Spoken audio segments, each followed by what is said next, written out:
Good evening and welcome everybody who is joining us here today. This is the Doug and Burr Show. My name is Doug Petrozelli. This is my partner in truth. Fernando. And today we are going to talk about something that we believe will become a maybe a series. Maybe we'll come back to it. We're not necessarily going to do all these ones back to back, but we want to talk about the roles between separation between church and state. And there's a wide range of areas that can apply to. It can apply to charity and giving to the poor, military use, medical use, all these things and where they lie. But today we're going to talk about marriage specifically, and that's typically what it's referred to when people talk about the term separation between church and state. Yeah, like you said, I mean, there are a lot of areas where we can go into when we talk about church and state, but uh, today, to keep it short, we'll talk specifically about marriage. Um, now, traditionally, in the U.S. government and U.S. law, marriage has always been just because of like the foundational Judeo-Christian beliefs that the country was founded on, marriage has always been integrated into law, Right, right? So it was always like there are legal implications and legal benefits that come from marriage. Uh, right, so that means that the government needed to define marriage. And when right, we start talking about different types of marriages, such as like gay marriage, and now that you start talking about uh, like transgender and all of that stuff, um, it starts to blur the line and it starts to make a question like, okay, well, maybe our definition of marriage isn't including all of this, et cetera, et cetera, et cetera. right. So we start to get into some murky waters and it starts to become difficult to really have that separation of church and state. So why don't Right. you tell me a little bit about what you think? Yeah, well, one thing I want to say is just so we know that separation between church and state, that is not in the Constitution by any means. I believe it was in one letter that Jefferson was writing, and it was really to tell the state to stay out of the church. And a lot of people use this one statement from this one letter that he was writing and tried to tell the church to stay out of the state. So I just want to give that some context, and that's our historical context. It might not have been Jefferson, but it was one of our founding fathers, and it was one letter, And and the context was that. So I I'd just like to want to give be clear on that. some context too. The separation of church and state doesn't mean what people think it means. Right, People typically hear separation of church and state and they think like, oh, the church is like we're not allowed to have any religious practices within government or anything like that. right, What the separation of church and state means that the state cannot have a funded religion, an official religion. So, like, the official religion of the United States is Christianity or is Islam. Like, that cannot happen, and that's what right. that means, right? So, you can't use taxpayer dollars to fund churches of The a religion. particular religion. So that's what Right, that means. It doesn't mean that you can't have um, principles from a religion right, um, bleed into the laws of morality that are made within our society. In right, fact, all the law, not all of them, but like the majority of the laws that we have some sort of moral standing within many religions. So right. you can't truly separate it in that sense. So I just want to clear that right out of the Right. way there. Right, right.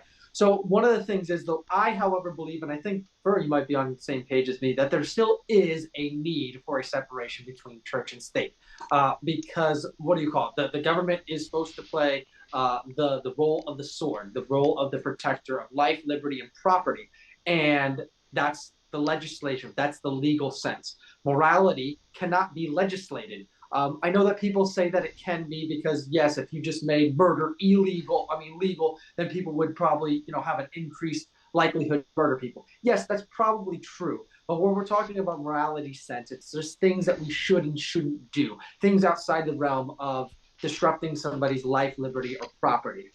So that's what I want to say. When we talk about morality, I'm talking about in the sense of yes, it's illegal to do anything that involves taking or infringing on somebody's life, liberty, or property. That's legal. Those are things that we all agree on. Morality is more debated, things that we just shouldn't do. You just shouldn't cheat on your wife. Do I want to make that legal and a crime and put someone in jail for that? No, I think that's more of theocracy, and even Christian theocracy doesn't work very well. We've actually had that. If we look back through European history, Hmm. that's actually happened. it doesn't work. The human being needs to be free, and it needs to have the safeguards of life, liberty, and property, and it needs to be influenced by a religious establishment and to do good. And that's typically how we have a good society. I think Um, that even from a but, religious standpoint, like as a Christian, I don't believe in forcing others to be Christians, right? So right, absolutely. I want them to be free to choose, and as part of a religion, even God wants you to be free to choose. Uh, as part of what we believe, like God gave us free will to choose to either follow or reject Him. And if He hadn't have done that, then we'd just be mindless robots that obey His every will. That's not what He wants, because what kind of relationship do you have with someone when someone doesn't love you if you're forcing them to love you? Right, And I think it works the same way. You can't force Christianity on people. You can't force any religion on someone, even though many religions try. right. um, Even Christianity has at tried in some the point has past, tried, exactly, and but it's that's not real. not a biblical value. When we e- look at the Bible, we look at who Jesus was. He wasn't somebody that coerced people. He was somebody that compelled people. And we have to realize Exactly. a big So difference there. So that's why I agree with the separation of church and state, because I want people to follow uh, Christ because they choose to, not because they're forced to by law. So Right, if you want to pick another religion and you want to believe something else, or you don't want to believe anything at all, that's totally your prerogative and you're free to do so. That being right. said, when that comes to marriage, um, I am as like a libertarian. I think that the government shouldn't be involved in marriage personally. 100%. Huh? I said 100%. I Oh agree yeah, with you. sorry, you cut off there. But yeah, like I I know there are a lot of like legal implications with it, right? Like what happens when two people get married? Well, if the government's not involved, right? Then what happens when they get divorced? Who gets the property, etc. It's just like any other civil suit, right? If I'm Right. living with a friend and we decide to live together and then all of a sudden he moves out and we have a debate or like an argument over who Right. gets what, that goes to Oh, yeah. court and gets handled Yeah. civilly. There could Of be course, no. If me guidelines. and you buy a car together, if me and you buy a property together, and we no longer become friends, well, there's civil court for that. It's not like I just take your stuff. You're going to take me to court. Like that's a really easy solution. So I really think that property thing, like I think you're expressing, is really really weak sauce for a reason why the government needs to be in marriage. Exactly. And when the government gets involved in marriage, then it has to define what is marriage, and that's why we're having these problems with, well, marriage is between a man and a woman. So now you're telling people that don't believe Christianity and believe that they should be free to marry whoever they want, whether it be the same sex or transgender, whatever it is they want to do with their lives that they're free to do. You're telling them they can't do that, and it's law that they can't do that, and they can't enjoy the same benefits as someone who fits under the definition of a Christian marriage. And I just don't think that that's consistent with the separation of church and state and consistent with freedom. Right, I think they should be able to do whatever they want, whether or not we agree with it. And that's why I think that the government just shouldn't be involved in marriage. And if they do want to be right, involved in marriage, then they have to open up the interpretation of marriage to a much more inclusive uh, interpretation, which I think right, gets right. messy. I think it's just easier if they're not involved at all.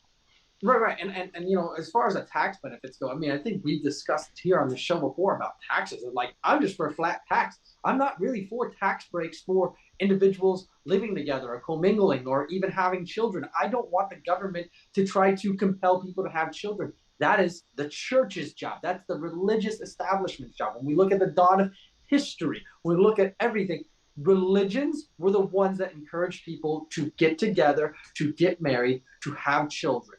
Every time the government gets involved, it messes things up. The government's necessary, yes, for some things. For most things, we need to leave that to individuals influencing one another. And guess what? You can disagree with the way I'm influencing you. That's fine. Push back. We're going to have debate, open conversation. That's the beauty of a free country.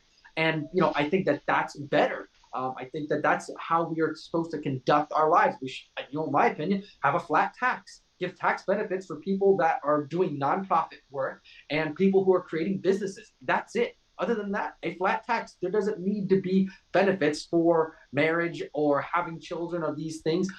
I should be compelled because my religious establishment tells me to do things. And therefore, just to go down to the foundation of marriage, marriage is a religious institution. It's not a governmental, it's not a secular institution. Let each religion decide for itself what they deem as marriage and allow them to, marry it or who they decide to marry as their Hmm. religion is called for. I know what mine's called for. I know what my religion says. Okay. And if you disagree with me, then you can go and have another religion or you can go have no religion. That's the beauty of America. Get rid of all the benefits that I mean, I do have them. I take advantage of them. I'm not going to just give my money away when I have it, but I would have absolutely no problem getting rid of the tax benefits of marriage. And, I don't need, they're not even that significant. They're something, but they're not even this huge thing that I would say if I didn't have the benefits and somebody else did, I wouldn't be on the street fighting for them. They're not this amazing benefit. Yeah, I mean, it's the word benefit there is kind of tricky. It's like, hey, we're the government and we're going to take 30% of your money. And if you get married, instead of taking 30, we're only going to take 25, and we're considering that a benefit. The money's Right, mine to right, begin right. with. Why are you taking any of my money? Absolutely. So Absolutely. it's just the way we look at it. It's so funny. But even if we wanted to like have a conversation where the government is involved in some way, where you can do something like a civil union, that those are conversations like I think we could have. But it's just like when the government gets involved and says, yeah, we're involved in marriage and this is how it is and it's this is how we're defining it. It starts to get tricky and murky and exclusive and I don't think it's good at all. And I know that sounds kind of like if you know me or you're like, oh, I thought Republicans were against gay marriage and like you're talking about inclusivity and stuff like that. That doesn't sound very Republican to me. It's like that's not how I think. I don't just like, oh, I'm a Republican, so I agree with all of these things. Like, no, that's not how it works. I'm an individual with free thought, and I have a variety of different thoughts about different topics, and so does Doug. And just because we identify with one particular political party doesn't mean that we agree with everything that they do or say in general, you know. So Right. Right, right. And just to be clear, me and Fur both believe that marriage is between one man and one woman. That's what we believe. We believe that from a religious perspective. We exactly. don't believe in pushing that and infringing that upon another person. I have friends who are gay. I am more than happy to go out to dinner with them. I'm more than happy to have them over my house.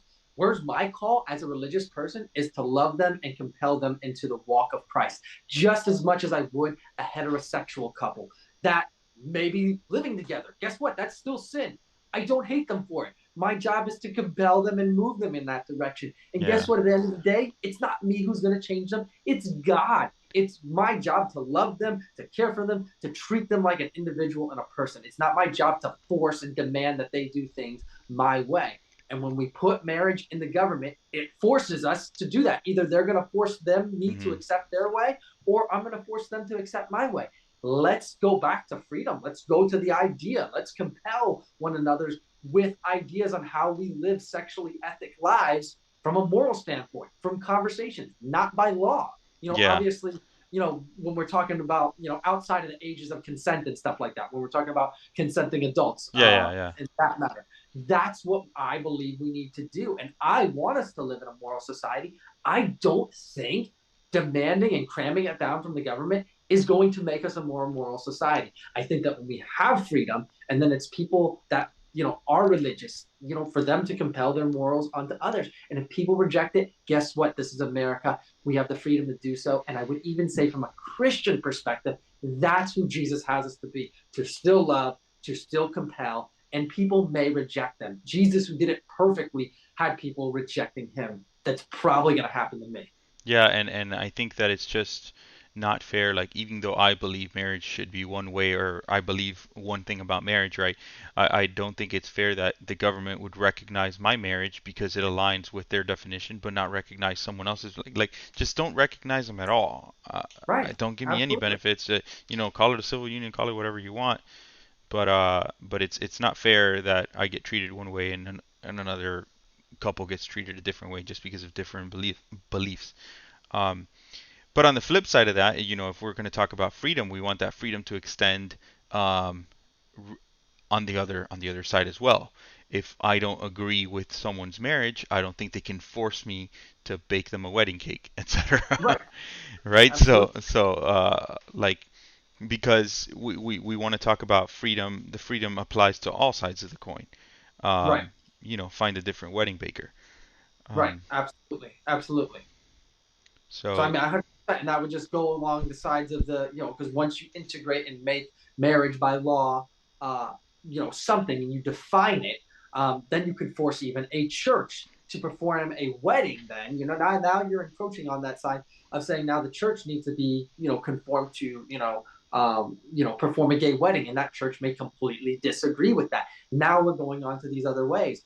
How much would I like somebody who conducted gay community weddings that I said, no, I want them to do my heterosexual wedding. No, I wouldn't do that. I would just say, they probably have this belief. I'm going to go someplace that, they're not going to give me a hard time. And they'd be allowed to reject me completely. I'd be fine with that.